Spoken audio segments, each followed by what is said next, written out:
Le Congo sera sauvé. Le Congo sera sauvé. Le Saint-Esprit descendra. Le Congo sera sauvé. Oh, le Congo sera. Message oyezali na nga nazali kuzungisa matondi monene mpona kokuma na mokolo oyo 30 juin 2025. Ça c'est la grâce de Dieu. Oyo esinga yesengo lelo na le 30 juin 2025. Réponse na ngai ya paix ya Congo démocratique. Oyo na bande kosenga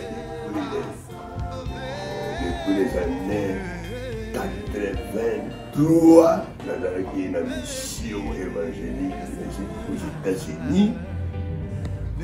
Nakumaki na eta ya Kentucky.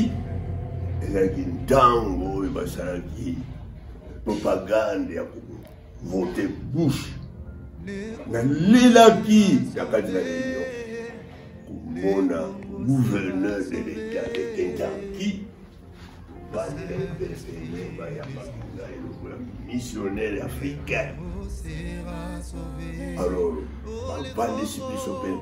gouverneur de Kentucky des États-Unis. Dans mon temps, vous allez couper ce témoignage. Vous allez couper la Nzambi, la Katinanda Nzambi.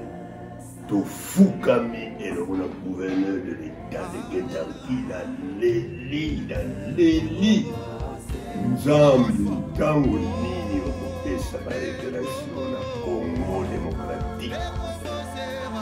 Tango lisia Congo, la révélation était toute autorité vient de Dieu. Et toute autorité qui vient de Dieu à travers son Fils unique, Jésus-Christ, pour la paix, quand il a mis qu'il y a nalela kila lobenzam batila ngai olungula ngana nzutu te kino na kumona tambolisi ya Congo démocratique bapesani nzela ete batambola sous l'autorité qui vient de Dieu en Christ.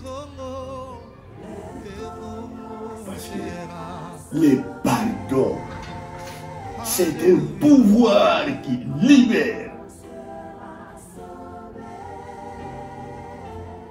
Oh, et pesa à tout. Développement libre pour aider tout le monde. Qui pour ça à Saraki Muntu, à pécher le monde pour développer le monde, pour garder le monde, pour sujeter le monde. Mais partout, où il va aller pour jouer, direction, il y a direction. Pas aller pour y avoir pression sur la vérité pour la d'appuyer monde. Alors, Zambia a sali malamu kukuma le 30 juin 2025 kuyoka ete tozi paix elongo na bandeko oyo bazalaki bayelela biso.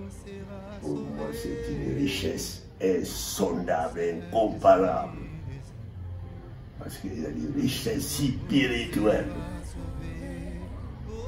éternelles de Dieu. Tikanzambi azwa lukumu mpona maoyo nyonso bazali koleka. Parce que toute chose de Dieu croissent. Et tambolaka malembe, même ça passe des années. Nzambe oyo ya révélé. Il faut kaka kokisa oyo yamonisaki ngai depuis 1983.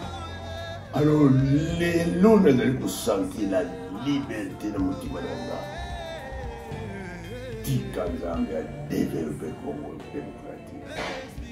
Donc, condamné et ya sika. Tambola, même ça la union sur Nzambe a péché dans ma dirigeant sous l'ordre de l'autorité qui vient de Dieu. Nzambe a pas moula, ma condition sur le bandini, sur la kimia, pour le développement, il y a mis les mots, parce que bientôt Christ revient. Il y a beaucoup de bateaux, mais bon ici pour changer l'endroit, parce que Nzambe a pour changer, pour nous, là-bas, nous, le pays, il y a la compromission avec les diables. Pour maman, tout le monde va beaucoup la maille, dans le Nzambe. Oh, il y a ça, les émissions, Congo démocratique. Et ça, c'est ma municipale de Nzambe, la Kutosa Nzambe, et Nzambe, insondable. Nzambe, inchangeable. Oh, il y a destiné, il faut l'envoyer ça là-bas. Alors, Tika Nzambe a d'abord sa mission sous la crainte de Dieu Tout-Puissant.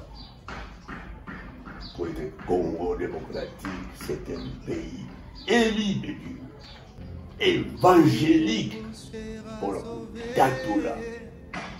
Nous avons tout mis au Congo dans le Zoui, au Toyebi dans le Yamote.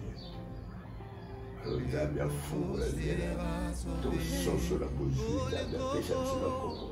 Et sont là, toute la vie, pourquoi pas l'Europe, et pourquoi pas les 5 continents du monde, librement, parce qu'il y a des dons, il y a des âmes, il y a des dons, il y a une richesse, pour savoir donner un pays, mon délice. Tika Nzambe pambola maozi nyonso bakakutamo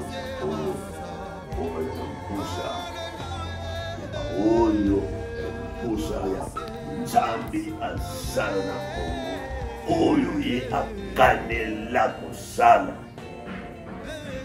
apesa nzela na molimo mosantu mpo ete milimo ya bato ebikisama parce que bientôt l'église revient pour kabata libumba lena mukini Tika Nzambe pambola bakongolais congolaise baoyo nyonso bazali kosala mosala na Nzambe tozala sous l'autorité du Saint-Esprit kopesa nzela na molimo mosantu akoka kosonde mitima na bato toya kokuma na niveau ya repentance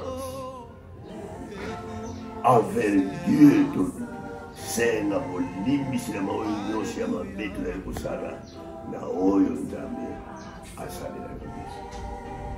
Tika Nzambe azolo pamboli